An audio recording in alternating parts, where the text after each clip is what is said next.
아모스 9장 읽겠습니다. 아모스 9장 1절. 내가 보니 주께서 단 곁에 서서 이르시되 기둥머리를 쳐서 문 지방이 움직이게 하며 그것으로 부셔져서 무리의 머리에 떨어지게 하라. 내가 그 남은 자를 칼로 살육하리니 그 중에서 하나도 도망하지 못하며 그 중에서 하나도 피하지 못하리라.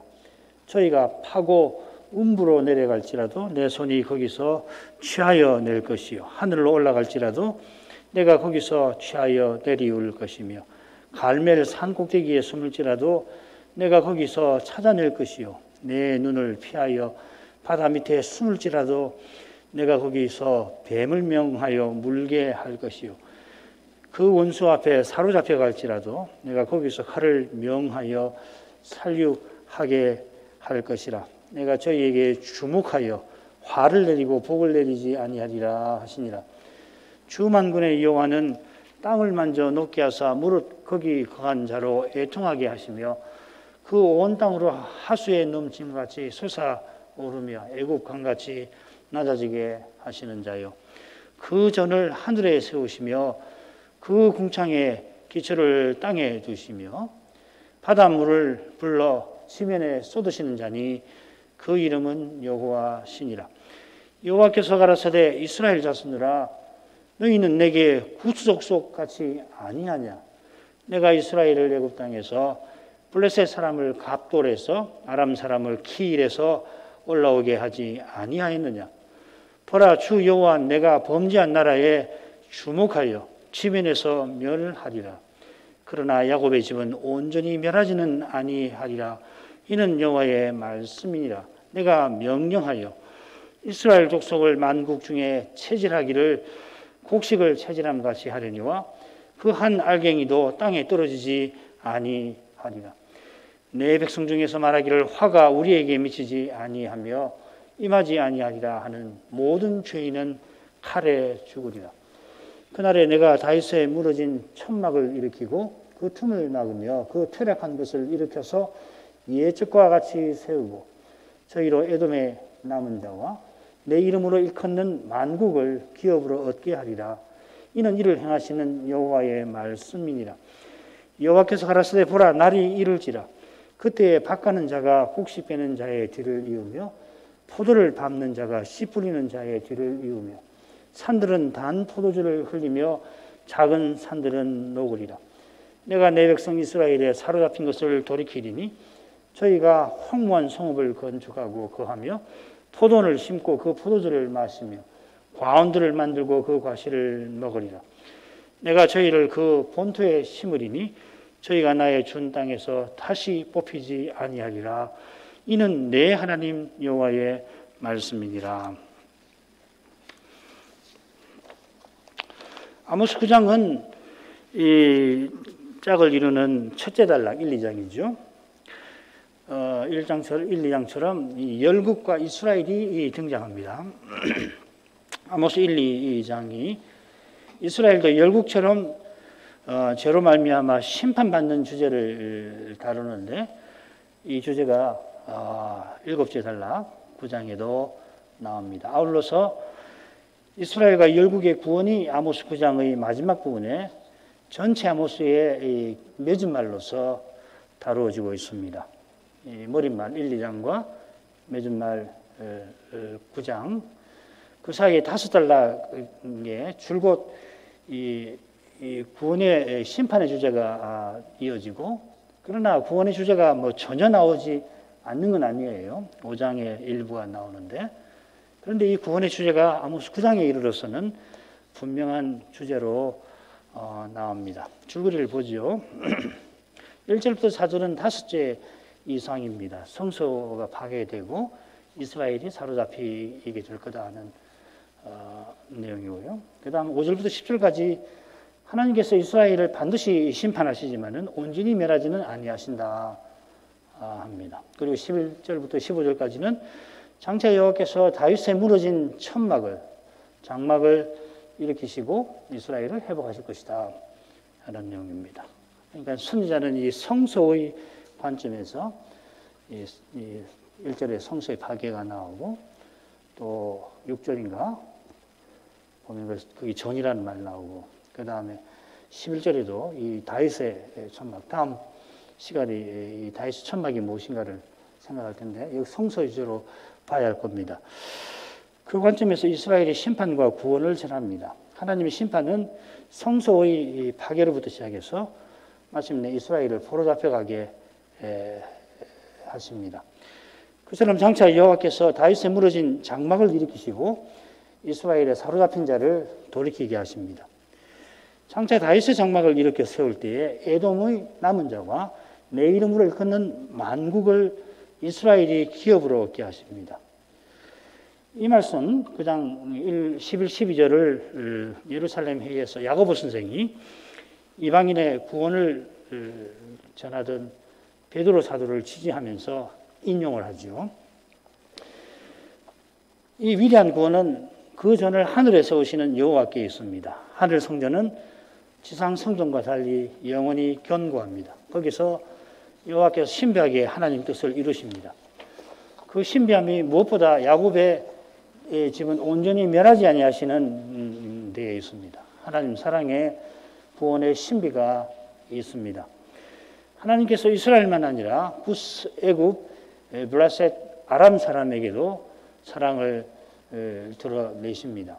둘째 부분은 노아 홍수를 연상시키는 표현이 나오는데 홍수로 멸망한 인류를 구원하려고 여호와께서 이스라엘을 택하셨음을 보여줍니다. 7절에 애굽은 빼야 될 것 같아요. 이집트 사람을 구원에 대한 사랑은 다른데 찾을 수 있습니다.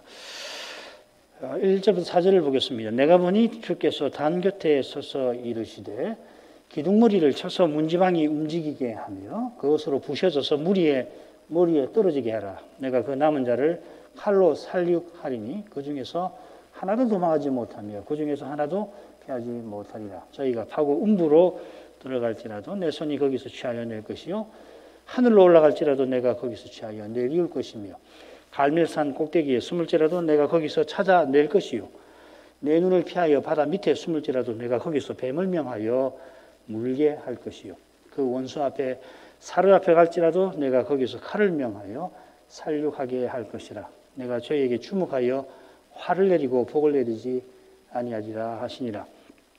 이 부분을 이상이라 부르는데 내가 보니 이라고 표현한 사실을 확인할 수가 있죠. 손자는 주께서 단 곁에 서 계신 것을 보았습니다. 서 계신 것을 보았지만 실은 주께서 거기서 장차 하실 일을 길게 말씀하시는 것만 같습니다. 이 이상인가 싶을 정도로 당장에는 가령 다림줄 이상이 아주 간단한데 선자는 이 하나님께서 담 곁에 서실 뿐만 아니라 손에 다림줄을 잡고 계시는 것도 보았는데 이분 이상에서 본 것이 그것보다도 훨씬 적은 것 같습니다. 하지만 실은 그렇지가 않을 겁니다. 좀 이따 설명해 드릴게요. 한글 개역 성경은 단 곁에 이렇게 새겼는데 그보다는 단 위에라고 새기는 게 나을 것 같습니다. 앞서 여호와께서 이스라엘의 모든 죄를 보응하는 날에 베델에 단들을 벌하리라 하셨습니다. 아모스 3장 14절이죠. 어떻게 벌하시는가 하면은 그 단의 뿔을 꺾어 땅에 떨어뜨리실 것입니다. 이 뿔은 단을 대표하는 것입니다. 가령 이 번제단에 네 뿔이 있는데 그건 높은 산을 가리키고 높은 산은 하나님의 임재 장소를 상징합니다. 그 뿔을 꺾어버리면 하나님의 임재를 상징하는 뿔을 꺾어버리면은 하나님을 가까이 하는 단은 아무 쓸모 없게 되겠죠. 게다가 이 꺾다라고 하는 표현은 우상을 찍어서 나무로 만든 우상을 찍어 두동강 나게 하는데 사용됩니다. 베델의 단은 여로보암이 여호와를 위하여 세운 것이라 했지만은 실은 우상 숭배하는 것입니다. 여호와께서 단의 뿔을 꺾으실 것이라 하셨는데 이제 다섯째 이상 중에서는 단 위에 서서 기둥머리를 쳐서 문지방이 움직이게 하라 하십니다. 이것은 바깥뜰에 있는 이 단에 관한 것이 아니라 기둥과 문이 있는 성소에 관한 것입니다. 이 성소가 어떻게 생겼는가? 과문한 저로서는 도저히 알기가 어렵습니다만 누군가는 알는지 모르지요. 다만 기둥머리를 치니 그것들이 무너져서 기둥이 확 무너져서 혹은 집이 무너져서 사람들의 머리에 떨어지는 모습입니다. 이건 삼손이 다곤 신당의 기둥을 무너지게 하니까 흔들어서 무너지게 해서 블레셋 이 지도자들을 몰살시킨 사건을 떠오르게 합니다. 이런 점을 들어서 어떤 주석가는 베델 성소가 이 가나안 성소를 그러니까 가나안 다곤 신전을 본든 것이라 추정하기도 합니다만은 이게 현실이 아니라 이상이니까 그런 추정을 굳이 해야 할 필요를 느끼지는 않습니다. 무릇 성소는 하나님께서 언약 백성과 함께 하시는 곳인데 그것이 무너져서 언약 백성이 망합니다. 이는 하나님께서 성소와 백성을 버리신 것을 가리킵니다.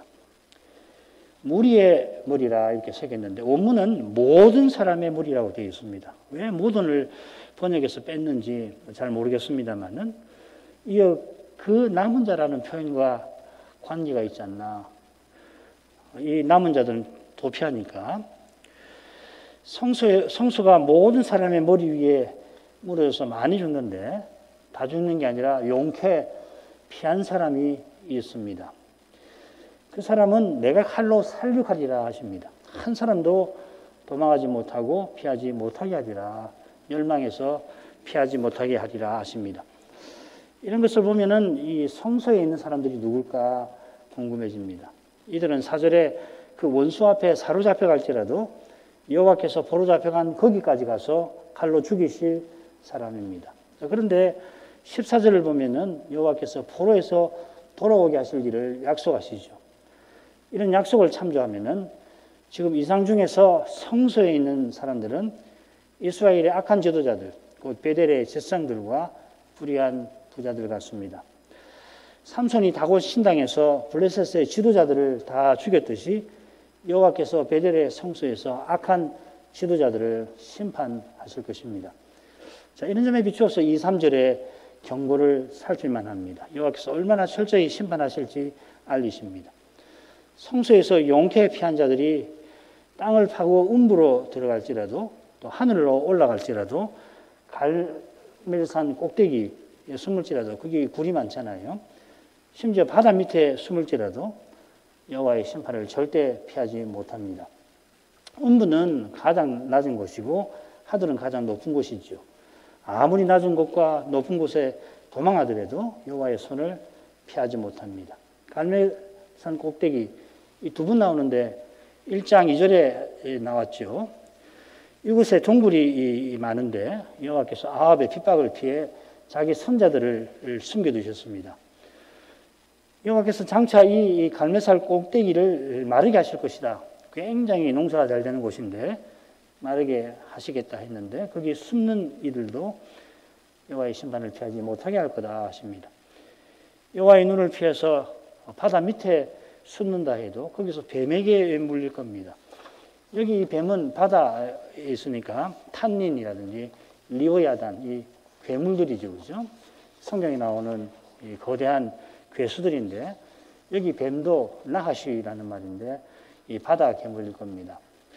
이사야서 27장 1절에 보면은 이 바다 괴물로 뱀이 등장하죠. 동시에 이 뱀은 어디 나오냐면 하나님의 심판을 용케도 잘도 피한 사람이 마침내 심판받는 데 사용이 되었죠. 아모스 5장 19절 보면 사자를 용케 피해가지고 곰을 만나고 곰도 용케 피해서 집에 들어갔는데 아이고 이제 살았다 하고서 벽을 손을 대니까 뱀이 나와서 물리게 한다, 죽게 하신다 이 말이죠. 역시 그런 이미지로 사용된 것 같습니다. 여호와께서 저희에게 주목하여 반드시 화를 내리겠다 하십니다. 그들이 화를 당할 때까지 여호와께서 그 형형하고 두려운 눈길을 거두지 아니하십니다. 비슷한 표현이 8절에도 나옵니다. 이 주목한다는 말이 8절에 나오고, 이 화라는 말도 10절에 또 나오죠, 그죠? 멸망당하는 사람들이 장담하며 우리는 화를 당하지 않을 거다, 거기 나옵니다. 사람의 눈은 피해도 여호와의 눈은 피하지 못합니다. 참된 믿음은 칼빈처럼 오히려 하나님 앞에, 하나님 보시는 앞에서 행하는 것이죠. 왜 그러냐면 하나님이 그리스도 안에서 우리의 아버지 되시는 분이라 참된 믿음은 하나님의 시선을 두려워하지 않고 오히려 그 시선 앞에서 행하는 법입니다. 두 번째로 가죠. 이 부분은 그 노아와 홍수 이미지가 배경처럼 깔리면서 이스라엘만 아니라 만민을 향한 여호와의 사랑이 넌지시 드러나고 있습니다. 다섯으로 나눌 수 있습니다. 5, 6절. 이 여호와 하나님은 하늘에 전을 세우시는 분인데 그런 분으로서 심판하신다. 틀림없이 심판하시는 분이라는 것을 강조합니다. 그런데 7절에서는 그 여호와께서 이스라엘만 아니라 열국에도 자비를 베푸시는 사실이 언급이 되어 있습니다. 8절 상반절에는 주 여호와께서는 범죄한 나라에 주목하여 지면에서 멸하신다. 역시 심판의 주제지요. 그리고 8절 하반절 9절에 보면은 여호와께서 야곱의 집은 온전히 멸하지 않고 자비를 베푸신다. 한 알갱이도 땅에 떨어지지 않게 하신다. 그리고 10절에는 자기 백성 중에서 범죄한 자들, 장담하며 말하는 자들에게 심판을 베푸신다. 굉장히 정교하게 되었습니다. 그래 처음, 가운데, 마지막 첫 번째, 세 번째, 다섯 번째에는 심판의 주제가 나오죠. 이스라엘에 대한 심판입니다. 이게 이스라엘에 대한 이 심판이 이 부분의 핵심 주제입니다. 그런데 그 사이사이 둘째와 넷째에 보면은 여호와의 자비하심이 넌지시 드러나요. 그처럼 이 여호와의 자비하심이 이스라엘만 아니라 열국에도 미칩니다. 이게 두 번째 부분에 그 열국도 사랑하신다는 내용이 나오는데 이게 이제 셋째 부분으로 가면은 본격적으로 이 주제가 다뤄지겠죠. 자, 이런 줄거리를 한번 5, 6절 보지요. 주 만군의 여호와는 땅을 만져 높게 하사 무릇 거기 거한 자로 애통하게 하시며 그 온 땅으로 하수에 넘침같이 솟아오르며 애국강같이 낮아지게 하시는 자요. 그 전을 하늘에 세우시며 그 궁창의 기초를 땅에 두시며 바닷물을 불러 지면에 쏟으시는 자니 그 이름은 여호와시니라. 아모스 선지자는 여호와의 그 직함을 길게 소개하면서 이 둘째 부분을 시작합니다. 우리말은 좀 우리말 어법을 고려해서 번역했는데 거칠게 번역하면 이렇게 됩니다. 주 만군의 여호와 곧 땅을 만져 높게 하시고 쭉 물을 쏟으시는 분 여호와가 그분의 이름이라 이렇게 되어 있습니다. 이 고대 근동의 비문에 이런 식의 표현을 써서 이 왕의 권세와 권력을 드러낸다고 합니다. 특히 이 비문에 아시리아 왕이 국제 조약을 어긴 나라에 신하가 되겠다는 조약을 어긴 나라에 심판을 내리는 내용이 나오는데 선자는 여호와께서 누구보다 그런 심판을 내리시는 분이라 언약을 어긴 백성에게 심판하시는 분이라 선언을 하고 있습니다. 아모스 5장 8절도 이 비슷한 표현법이 나오죠. 묘성을 만드시고 툭툭툭 해서 바닷물을 불러 지면에 쏟으시는 분, 그분 여호와가 그분의 이름이시라 비슷하죠, 그죠? 이게 이제 학자들의 연구에 따르면 당시 이 아시리아 비문에 나오는 표현법 혹은 그 당시에 이런 표현법이 보편화되었다는 것을 암시하는 거죠, 그죠? 여호와의 가장 크신 권세는 주만군의라는 표현에도 잘 드러납니다. 여호와께서 모든 권세를 가지시고 천군을 거느리시는 사령관이십니다. 여호와는 이는 절대 권세, 최고 능력을 써서 언약을 온전히 이루십니다. 그 이름은 여호와시라. 가운데 나오는 긴 설명, 여호와의 직함, 하시는 일을 쭉 설명하는 설명 부분이 나오는 그 부분이 셋으로 나눌 수 있습니다. 첫째, 땅을 만져 높게 하사 그 거민을 애통하게 하시는 것. 그 다음에 그 전을 하늘에 세우시고 그 궁창의 기초를 땅에 두시는 분.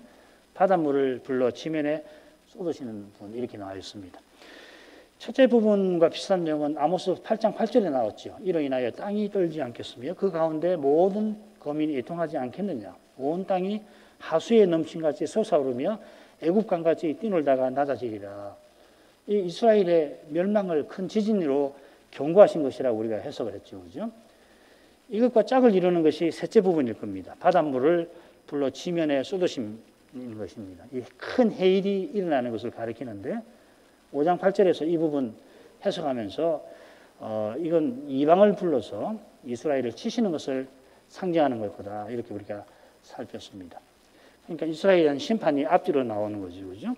그리고 가운데에서는 이처럼 심판하시는 여호와께서 얼마나 거룩하신 분인가를 교훈합니다. 그분은 그 전을 하늘에 세우시고 그 궁창의 기초를 땅에 두시는 분이라 했습니다. 이 표현은 하나님께서 하늘을 거처로 삼으신다 하는 뜻입니다. 이 하늘에 하나님의 통치 보좌가 있죠. 땅에서 보자면은 지극히 높은 하늘에서 하나님께서 온 땅을 다 다스리십니다.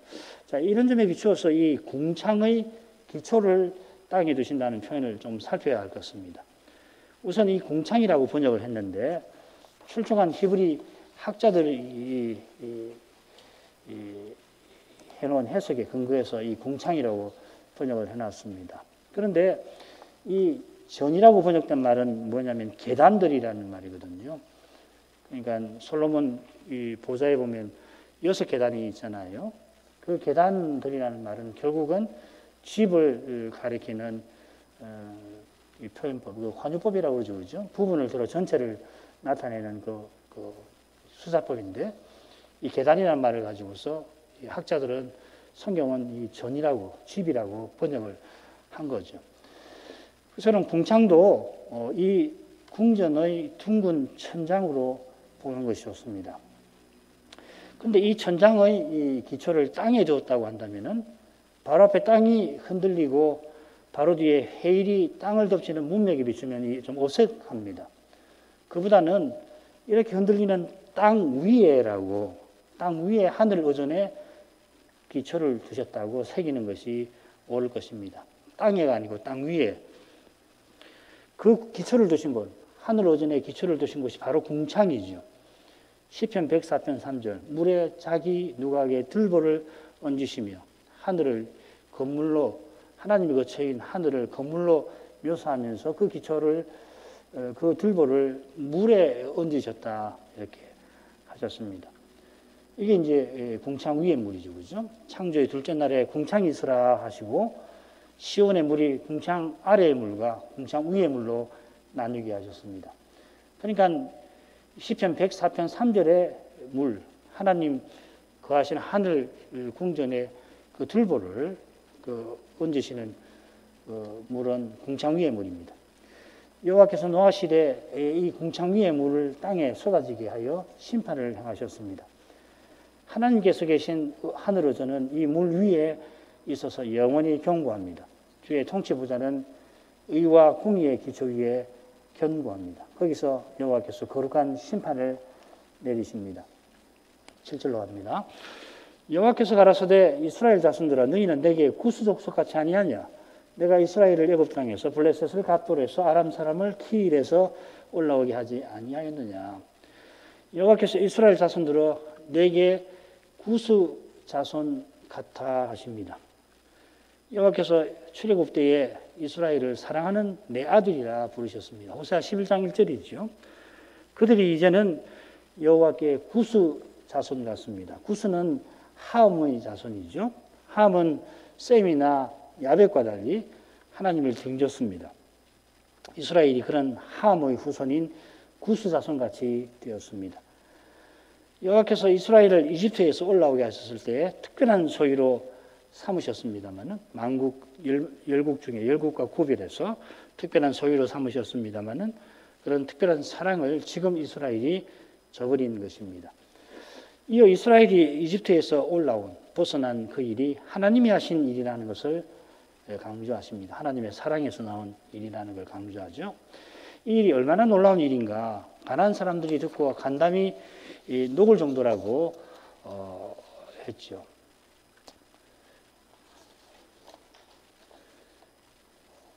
그처럼 여호와께서 블레셋과 아람도 국가적인 어려움에서 벗어나서 의젓한 국가로 서나가게 하셨습니다.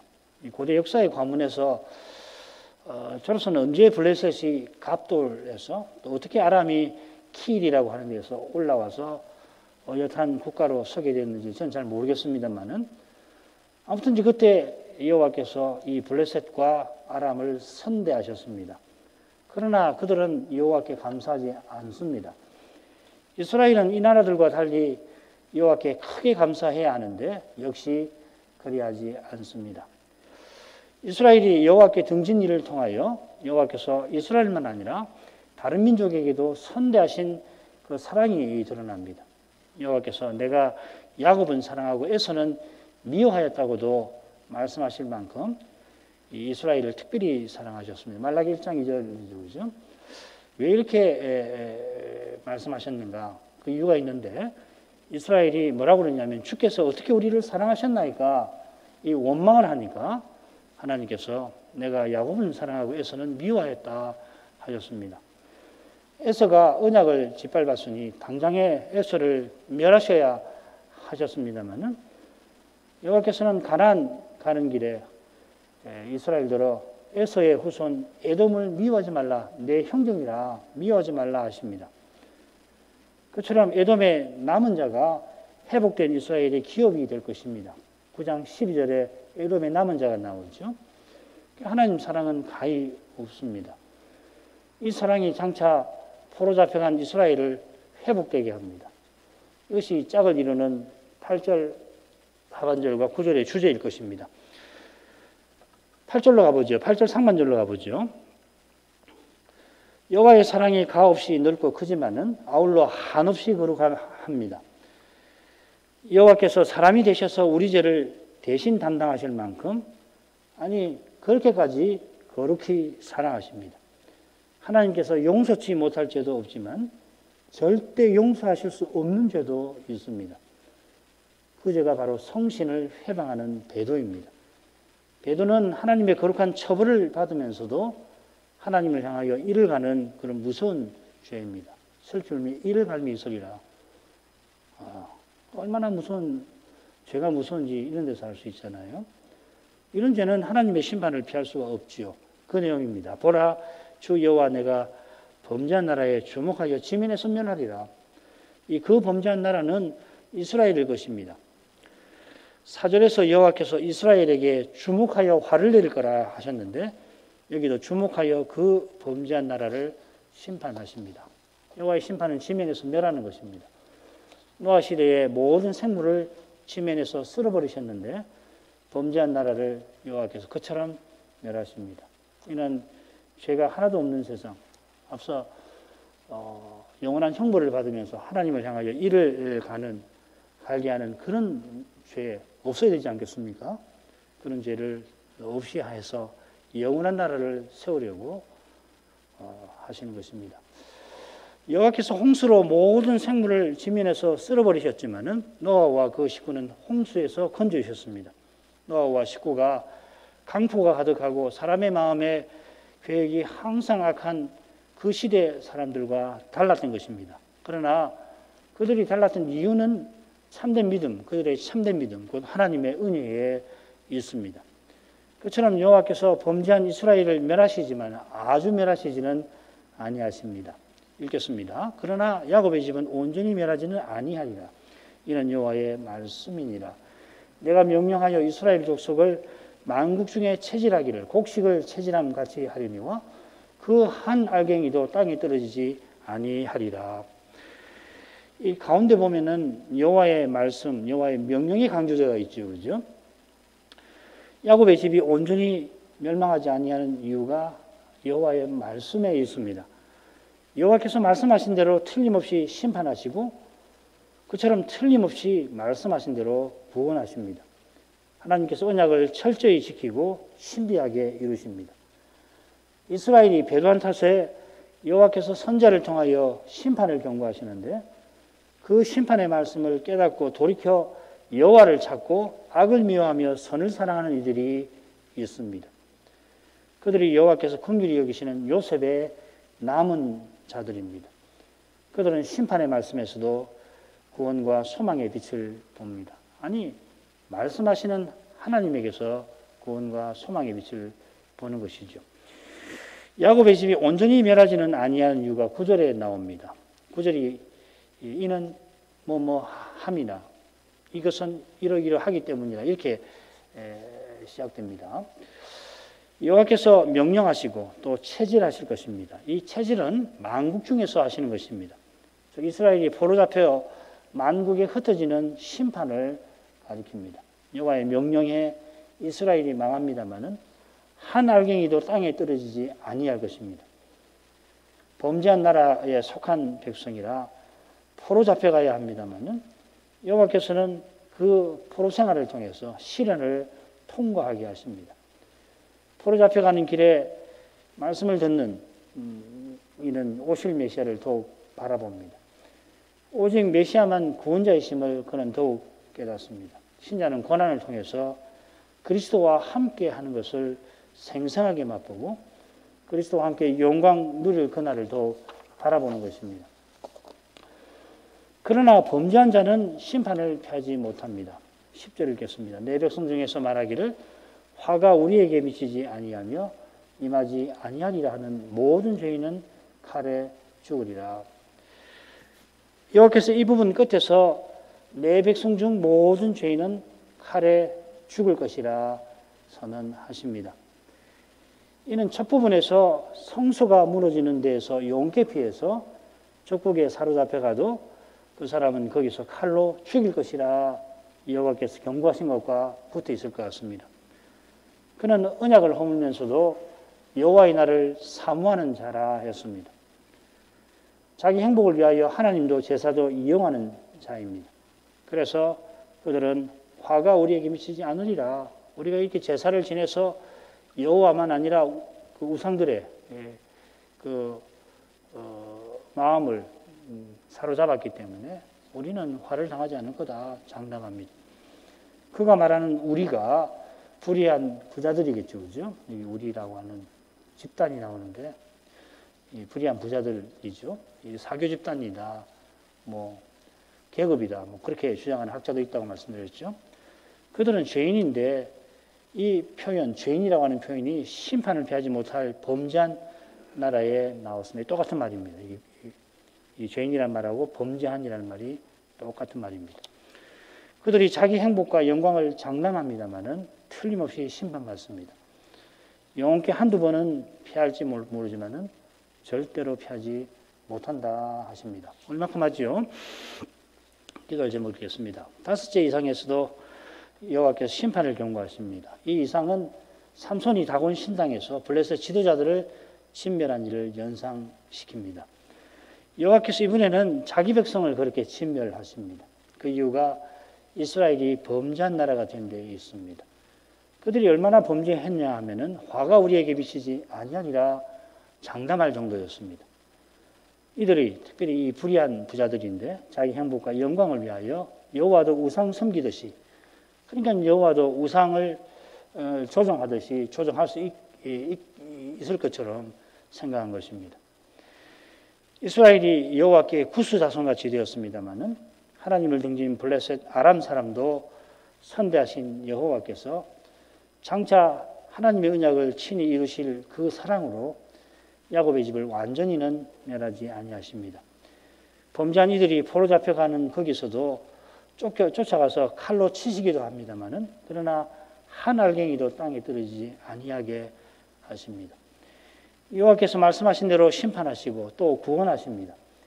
땅에 떨어지지 아니하는 알갱이들은 심판의 말씀에서도 구원과 소망의 빛을 발견하게 하시고 또 친히 구원과 소망이 되어 주십니다. 우리 시대가 배도의 시대라고 말하는 것은 주의 심판이 배도한 교회들과 세상에 들이닥칠 것을 가리키는 것입니다. 우리는 배도의 시지만 우리는 배도하고 아무 상관없다 이렇게 말해서는 안 되잖아요, 그렇죠? 하나님의 교회가 크게 있는데 대부분이 배도를 하는 거 아니에요? 이런 시대에 주의 말씀이 얼마나 절실한지 우리가 모를 수 없습니다. 사도가 전한 대로 말씀을 전하고 받는 교회와 신자만이 두려운 시대를 분별하고 이깁니다. 오늘도 이러한 은혜를 우리가 간절히 구하겠습니다. 특별히 이 신학교와 신학생들을 위해서, 목사고시를 위해서 기도해 주시기 바랍니다. 같이 기도하겠습니다.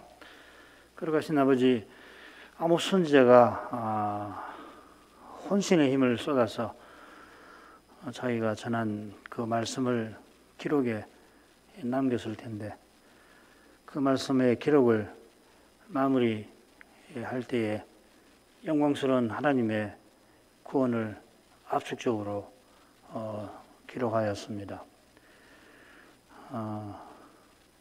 앞서서 마치 이스라엘에게 하나님의 무서운 심판만을 전하는 것처럼 이스라엘의 죄를 길고도 상세하게 드러냈지만은 그 목적이 하나님께서 은혜로 구원하실 그 복된 진리를 전하는 데 있었다는 것을 확인합니다. 그리스도께서 오직 십자가로 구원하시는 그 진리가 주께서 십자가로 가시는 길에서 인생들의 죄가 고스란히 드러나게 되는 그 사실을 통하여 오직 은혜로 구원하시는 진리가 환히 드러난 것을 생각나게 합니다. 그처럼 주님께서 세상 끝에 오실 때에 교회와 신자가 고난당하게 하시기까지 친히 죄와 싸워 죄를 없이 하시는 그 신비를 엿보게 됩니다. 주께서 마침내 오시기 직전에는 지금껏 이 세상에 나타났던 죄의 두렵고 교묘하고 끔찍한 그 어떠한 모습보다 더욱 악한 일이 있을 것이라 하셨습니다. 하늘의 주님께서 마귀를 잠시 결박해서 풀려나게 하실 것과 붙어 있습니다. 요한 사도는 마귀가 반드시 잠시 노일이라 하였습니다. 왜 반드시 마귀가 결박해서 풀려나야만 하는지, 그래서 적그리스도가 등장하여 온 세상이 그를 쫓고 하나님을 대적하게 만드는 일이 반드시 있어야 하는지, 오직 주님께서만 우리에게 그것을 깨닫게 하실 것입니다. 주님께서 죄를 얼마나 미워하시는지를 알게 하실 것입니다. 그처럼 주님의 나라는 죄가 전혀 없는 그런 나라가 되게 하실 것을 그 과정에서도 생생하게 깨닫게 될 것입니다. 죄가 전혀 없는 나라에 살아갈 주의 백성은 죄를 전혀 알지 못하는, 죄의 무서운 얼굴을 전혀 보지 않은 그런 순진무구한 아이처럼 보이는 동시에 겟세마네에서 땀방울처럼 피 흘리시며 죄와 씨름하셨던 주님처럼 평생 죄의 현실과 씨름하여서 참된 지혜를 터득한 그 고통의 흔적이 얼굴에 가득한 현자처럼도 보일 것 같습니다. 선자는 여호와께서 말씀하신 대로 범죄한 나라 이스라엘을 반드시 심판하실 것이라 선지서 마지막에도 전하였습니다. 전에 삼손을 통하여 다곤 신당을 무너지게 해서 블레셋 지도자들을 전멸시키신 것처럼 여호와께서 이스라엘의 불의한 부자들을 심판하실 것입니다. 용케 그 심판을 피한 자들도 심지어 포로 잡혀가는 거기서도 칼로 친히 치실 것이라 하셨습니다. 그들이 얼마나 악했는지, 그들이 자기 행복과 영광을 위해서 하나님도 제사도 이용한 데에서 제사를 통하여 우상을 조종하려 했던 것처럼 여호와도 그리하려 했던 데에서, 그래서 여호와의 날을 사모하며 그날이 자기들에게는 결코 어둠의 날이 되지 않을 것이라 장담한 데서도 잘 드러납니다. 과연 주님께서 악한 종이 심판받아 바깥 어두운 데에 쫓겨나 거기서 슬피 울며 이를 갈미 있으리라 하셨습니다. 스데반이 공회의 악한 죄를 지적할 때 공회가 귀를 막고서 스데반을 향하여 이를 갈며 마침내 그를 돌로 쳐 죽였던 것처럼 장차 배도한 이들은 불못에서 영원한 고통을 받는 그때에 그 속에서 하나님을 향한 이 악독한 분노에 휩싸이게 될 것입니다. 죄의 이런 끔찍한 모습에서 이런 죄를 그냥 두는 것은 도무지 생각할 수가 없겠습니다. 하나님이 사랑이 부족해서 죄를 심판하시는 게 아니라 하나님 사랑이 실로 가히 없어서 그리하심을 압니다. 인생이 주의 사랑의 거룩함에 관하여 감히 무엇이라 말할 수가 없지만은 그러나 그 사랑에 우리의 구원과 소망이 있음을 더욱 겸손히 고백하게 하십니다. 하나님께서 실로 사랑이 많으셔서 용서치 못할 죄도 없지만은 실로 거룩하셔서 용서하실 수 없는 죄도 분명히 있습니다. 바로 그 죄가 지금 이 시대를 뒤덮고 있다는 것을 잊지 말게 하옵소서. 그처럼 이런 시대에 어떻게 주님의 몸과 지체로 살아갈 것인지 주님의 은혜를 겸손히 간구하며 살게 하옵소서. 죄를 더욱 멀리하게 하시되 사람의 깨와 힘을 의지하는 이 악한 태도를 날마다 부인하게 하옵소서. 이러한 말씀이 강단들에서 더욱 능력 있게 전파되게 하시고 교회 중에서 더욱 순전하게 받아지게 해 주옵소서. 예수님 이름으로 기도합니다. 아멘.